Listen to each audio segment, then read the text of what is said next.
Hello everyone. आज वाले session में हम देखने वाले हैं किस टाइप से हम यूजर का इनपुट ले सकते हैं हमारी डार्ट प्रोग्रामिंग के अंदर and same as it is complete program को हम कैसे डेवलप कर सकते हैं by using users input. So guys, अगर आप भी अपना करियर फ्लटर ऐप डेवलपमेंट में स्टार्ट करना चाहते हैं, अच्छा खासा एक पैकेज जॉब लेना चाहते हैं, तो क्रिएटिव डेव स्टूडियो आप सबके लिए लेके आया fully practical Flutter app development course, जिसमें आपको मिलेगी live interactive classes, quizzes, assignments and out sessions. After completion of this course आपको मिलेगा एक स्किल सर्टिफिकेट जिससे आप जॉब रेडी हो सको। तो अभी दिए गए नंबर पे कॉल करके या फिर डिस्क्रिप्शन में दिए गए फॉर्म को फिल करके अपनी फ्री डेमो क्लासेस को बुक कीजिए। तो आते हैं सीधा आज टॉपिक के ऊपर, जिसमें हम लोग वर्कआउट करने वाले हैं यूजर्स इनपुट के ऊपर।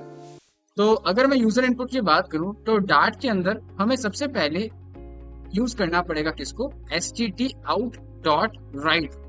अब ये stdout.write का मतलब क्या होता है, जैसे हम एक एग्जांपल से समझते हैं। जैसे सी के अंदर हम printf एंड scanf का यूज करते थे, C++ के अंदर हम cout और cin का यूज करते थे, जावा के अंदर हम system.out.println का यूज करते थे।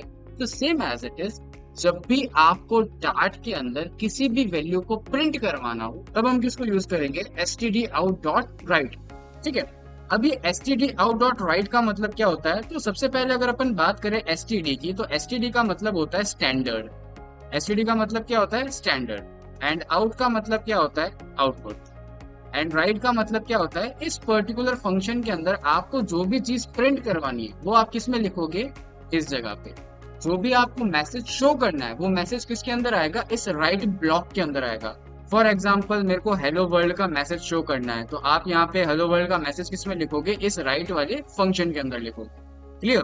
तो सेम stdout.write का मतलब क्या हो गया कि जब भी आपको किसी भी वैल्यू को प्रिंट करवाना हो तब हम किसको यूज करेंगे, stdout.write को यूज करेंगे। बट सेम अगर आपको किसी भी यूजर के इनपुट की वैल्यू को लेना है तब हम किसको यूज करेंगे, तब हम यूज करेंगे stdin.readLineSync।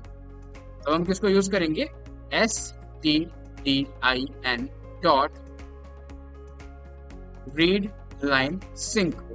अब ये stdin.readLineSync क्या करता है, तो std का मतलब हो गया स्टैंडर्ड एंड इन का मतलब क्या हो गया, इनपुट। जैसे std आउट के अंदर आउट का मतलब क्या था, output. And same as it is std in का मतलब क्या हो गया, इनपुट। ठीक है। अब ये रीड लाइन सिंक क्या कर रही है, ये रीड लाइन सिंक क्या करेगी, इस पूरी की पूरी लाइन को रीड करती रहेगी।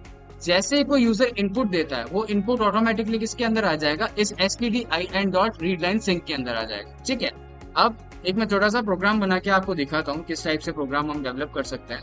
तो सबसे पहले हमें किसको यूज करना पड़ेगा, void main को यूज करना पड़ेगा। एंड void main के अंदर हम किसको यूज करेंगे, stdout.write। अभी मैं एक छोटा एडिशन का प्रोग्राम बना रहा हूँ। एंटर फर्स्ट नंबर, ये हमारा मैसेज आ गया। अब हम किसको यूज कर रहे हैं, नंबर को यूज कर रहे हैं। तो नंबर के लिए हम कौन से डेटा टाइप को यूज करते हैं, तो नंबर के लिए हम यूज करते हैं इंटीजर को। तो हम यहाँ पे क्या यूज करेंगे, int num1 is equal to, और अब यहाँ पे हम डायरेक्टली stdin.readLineSync को यूज नहीं कर सकते, तो हम यहाँ पे किसको यूज करेंगे, तो हम लोग यहाँ पे यूज करेंगे पहले int.parse को। अब ये int.parse को हम क्यों यूज कर रहे हैं, तो उसको यूज करने का सबसे बड़ा रीजन क्या है कि हमारा जो stdin.readLineSync जो है वो बाय डिफॉल्ट किसको फॉलो करता है, तो वो बाय डिफॉल्ट फॉलो करता है हमारे स्ट्रिंग डेटा टाइप को। किसको फॉलो करता है, स्ट्रिंग डेटा टाइप को। अभी stdin.readLineSync जो है वो पहले से इनबिल्ड लाइब्रेरी हमें मिल जाती है फ्लटर के अंदर, जिसको यूज करने के बाद में हम यूजर का इनपुट गेट कर सकते हैं। बट अगर हम यूजर का इनपुट गेट भी करेंगे तो बाय डिफॉल्ट हमें वैल्यू कौन सी मिलेगी, स्ट्रिंग के अंदर वैल्यू मिलेगी। तो अब हमें वैल्यू कौन सी चाहिए, इंटीजर मींस नंबर के अंदर वैल्यू चाहिए। तो हम यहाँ पे किसको यूज करेंगे, हम यहाँ यूज करेंगे int.parse को। अभी int.parse क्या होता है, जैसे आने वाली क्लासेस में मैं आपको बताऊंगा implicit convergence and explicit conversion के बारे में, मींस टाइप कन्वर्जन टॉपिक के बारे में हम बात करेंगे। उसमें आपको प्रॉपर्ली क्लियर हो जाएगा कि ये इम्प्लिसिट कन्वर्जन क्या होता है और एक्सप्लिसिट कन्वर्जन क्या होता है। तो अभी बस आप इसको ये समझ सकते हो कि int.parse मैंने सिर्फ और सिर्फ इसलिए लगाया ताकि यूजर जो इनपुट दे उसको हम इंटीजर में कन्वर्ट करने के बाद कहाँ पे स्टोर कर दे, इस नंबर1 वाले वेरिएबल के अंदर स्टोर कर। क्लियर।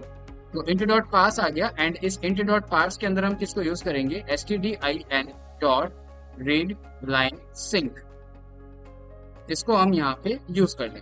अब लास्ट में मैंने यहाँ पे एक एक्सक्लेमेशन सिंबल को यूज किया है। अब इस एक्सक्लेमेशन सिंबल को मैंने क्यों यूज किया है, इस सिंबल को मैंने सिर्फ और सिर्फ इसलिए यूज किया है ताकि यहाँ पे हमारे पास में कोई एम्प्टी मींस नल वैल्यू ना है, मतलब कोई भी यूजर कोई खाली वैल्यू इसके अंदर प्रोवाइड ना कर दे, इसलिए हमने यहाँ पे किसको यूज किया है, एक्सक्लेमेशन सिंबल को यूज किया है। हाँ, अगर मैं एक एडवांस लेवल की बात करूँ तो आप रीड लाइन सिंक के बाद में एक्सक्लेमेशन सिंबल को ना यूज करके आप यहाँ पे किसको यूज कर सकते हो, डॉट टू स्ट्रिंग को भी यूज कर सकते हो, ठीक है। बट अभी के लिए हम किसको यूज करेंगे, एक्सक्लेमेशन सिंबल को यूज करेंगे, ठीक है। एंड आफ्टर दैट अब पहला नंबर मेरे पास में आ गया, अब मैं यहाँ पे ले लेता हूँ कौन सा, दूसरा नंबर ले लेता हूँ, तो std out dot right and इसमें हमारे पास में क्या आ जाएगा, enter second number. And same मैं यहाँ पे एक और वेरिएबल क्रिएट कर लेता हूँ, num2 is equal to, and same इसमें भी नंबर का इनपुट आ रहा है, तो इसमें आ जाएगा int dot parse and stdin dot read line sync. अब हमारे पास में पहला नंबर आ गया, दूसरा नंबर आ गया। अब हम इन दोनों को ऐड करके इसकी जो वैल्यू होगी, इसका जो रिजल्ट होगा, उसको हम कहाँ पे स्टोर कर देंगे, हमारे वेरिएबल के अंदर, जो हम थर्ड वाला वेरिएबल क्रिएट करेंगे। जैसे अगर आप लोगों को वेरिएबल वाली क्लास याद हो तो उसमें मैंने बताया था कि जब भी हम दो नंबर को ऐड करेंगे तो हमें कहीं ना कहीं उसकी वैल्यू को स्टोर करवाना पड़ेगा। इसके लिए हम किसको क्रिएट कर रहे हैं, एक थर्ड वेरिएबल को क्रिएट कर रहे हैं, ठीक है। तो मैं यहाँ पे एक थर्ड वेरिएबल क्रिएट कर देता हूँ जिसका मैं नाम रख देता हूँ int result is equal to number 1 plus number 2। अब मैंने यहाँ पे जो रिजल्ट है उसको इंटीजर से क्यों डिक्लेयर किया है, क्योंकि अगर मैं किसी भी नंबर को ऐड करूंगा तो उसका जो आउटपुट आएगा वो भी किस में आएगा, नंबर के अंदर आएगा, क्लियर। एंड आफ्टर दैट मैं यहाँ पे वापस से किसको यूज कर लूंगा, std out dot right, sorry for the writing, and इसमें आ जाएगा हमारे पास में रिजल्ट, क्लियर। तो हमारा यहाँ पे एक बेसिक प्रोग्राम रेडी हो चुका है जिसमें हमने यूजर का इनपुट लेके ट्राई किया, ठीक है। इसमें क्या हो रहा है, सबसे पहले std out डॉट राइट के अंदर मैं क्या ले रहा हूँ, enter first number and same int number 1 is equal to int dot parse and stdin dot read line sync. अब ये stdin dot read line sync का, जैसे मैंने अभी आप लोगों को बताया था, इसका मतलब क्या होता है, std का मतलब हो गया स्टैंडर्ड, इन का मतलब हो गया input, and read line sync क्या करेगा, इस पूरी की पूरी लाइन को रीड करता रहेगा। जैसे इसके पास में कोई भी वैल्यू आती है तो वो उस वैल्यू को इंटीजर मींस नंबर के अंदर कन्वर्ट करेगा और कहाँ पे स्टोर कर देगा, इस नंबर 1 वाले वेरिएबल के अंदर स्टोर कर देगा। सेम इस जगह पे भी क्या हो रहा है, int dot parse stdin dot read line sync, जैसे कोई वैल्यू है उसको इंटीजर में कन्वर्ट किया, नंबर में कन्वर्ट किया और कहाँ पे स्टोर कर दिया, इस नंबर 2 वाले वेरिएबल के अंदर स्टोर कर दिया। अब ये वैल्यू को स्टोर क्यों कर रहा है, अब वो वैल्यू को इस वजह से स्टोर कर रहा है क्योंकि बीच में हमने किसको लगा रखा है, इज इक्वल टू के सिंबल को लगा रखा है। अब ये जो इज इक्वल टू का सिंबल होता है इसे हम क्या बोलते हैं, असाइनमेंट ऑपरेटर बोलते हैं, ठीक है, जो कि क्या करता है, राइट साइड की वैल्यू को लेफ्ट साइड वाले वेरिएबल के अंदर क्या कर देता है, असाइन कर दो, क्लियर। आई होप आप सबको क्लियर हो गया होगा। तो चलते हैं सीधा एंड्रॉइड स्टूडियो के अंदर जिसमें हम इस पर्टिकुलर प्रोग्राम का प्रैक्टिकल इम्प्लीमेंटेशन देखते हैं।